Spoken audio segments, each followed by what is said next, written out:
ராதே கிருஷ்ணா. எல்லோருக்கும் நமஸ்காரம். இந்த வீடியோவில் பகவத்கீதையின் முதல் அத்தியாயமான அர்ஜுன விஷாத யோகத்தின் 8வது மற்றும் 9வது ஸ்லோகங்களை விளக்கத்துடன் பார்ப்போம்.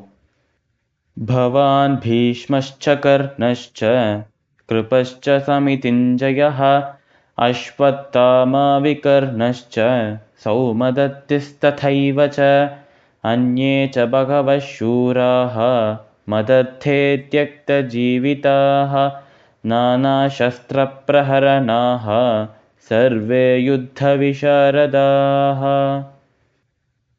நம்ம போன ஸ்லோகத்தில் பார்த்தோம், துரியோதனன் தனது ஆச்சாரியனான தனது குருவான துரோணாச்சாரியரிடம் சென்று அவரிடம் தன் சேனையில், அதாவது கௌரவ சேனையில், கௌரவ படையில் இருக்கும் சில முக்கியமான மகாரதிகளின், சில முக்கியமான வீரர்களின் பெயர்களை கூறுகிறேன் கேளுங்கள் என்று கூறினான்.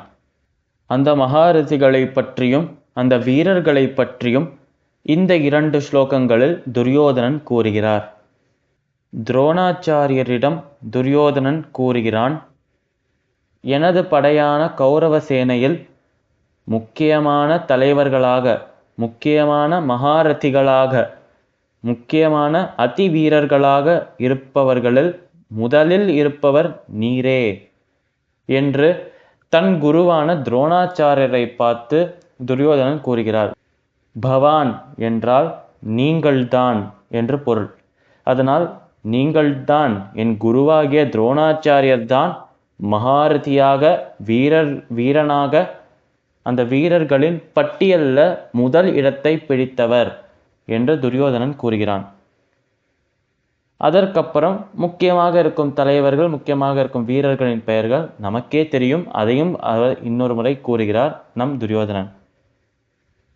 அந்த படையில் இருந்த முக்கியமான நபர்கள் பீஷ்மர், கர்ணன், கிருபாச்சாரியர், அஸ்வத்தாமன், விகர்ணன் மற்றும் சோமதத்தன் என்கிற ராஜாவின் மகனான பூரிஷ்ரவஸ் என்ற அரசன்.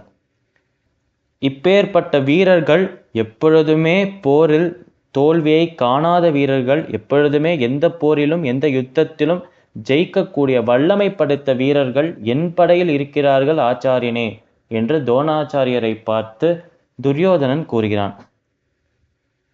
இதற்கு அடுத்த ஸ்லோகத்தில் அவன் கூறும் விஷயங்கள், இவர்கள் மட்டும்தான், இப்பொழுது நான் கூறிய இந்த பெயர்கள் பீஷ்மர், கர்ணன், கிருபாச்சாரியர், அஸ்வத்தாமன், விகர்ணன், சோமதத்தனின் மகனான பூரிஷ்ரவஸ் மற்றும் நீங்கள், இவர்கள் மட்டும்தான் முக்கியமான மகாரதிகளாக கேட்டால் கிடையாது. இவர்கள் இந்த படையில் பிரமுகமாக, முக்கியமாக இருக்கிறார்கள். இவர்களை தவிர இன்னும் பல பேர், பல வீரர்கள் தங்களுடைய அனைத்தையும் தியாகம் செய்து என்னை இந்த போரில் ஜெயிக்க வைக்கிறதுக்காக, நான் இந்த போரில் ஜெயிக்கணுங்கிறதுக்காக அவகிட்ட இருக்கிற அனைத்தையும் தியாகம் செய்து, தங்களுடைய உயிரையும் தியாகம் செய்து என்னை ஜெயிக்க வைக்கிறதுக்காக எதையும் செய்ய துணிச்சலுடன் இருக்கும் இன்னும் பல வீரர்கள் என் படையில் இருக்கிறார்கள் என்று துரியோதனன் துரோணாச்சாரியரை பார்த்து கூறுகிறார். இந்த விஷயத்திலிருந்து, இந்த ஒரு வச்சனத்திலிருந்து, இந்த ஒரு பேச்சிலிருந்தே நமக்கு தெரியும் துரியோதனன் ரொம்ப கான்ஃபிடென்ட்டாக, ரொம்ப நம்பிக்கையோடு இருக்கான், அவன் ஜெயிப்பான் என்று. பகவத்கீதையின் முதல் அத்தியாயத்தின் 8வது மற்றும் 9வது ஸ்லோகத்தின் விளக்கம் இதுவே. சமஸ்தலோகாஹ சுகினோ பவந்து. சர்வம் ஸ்ரீ கிருஷ்ணார்பணமஸ்து.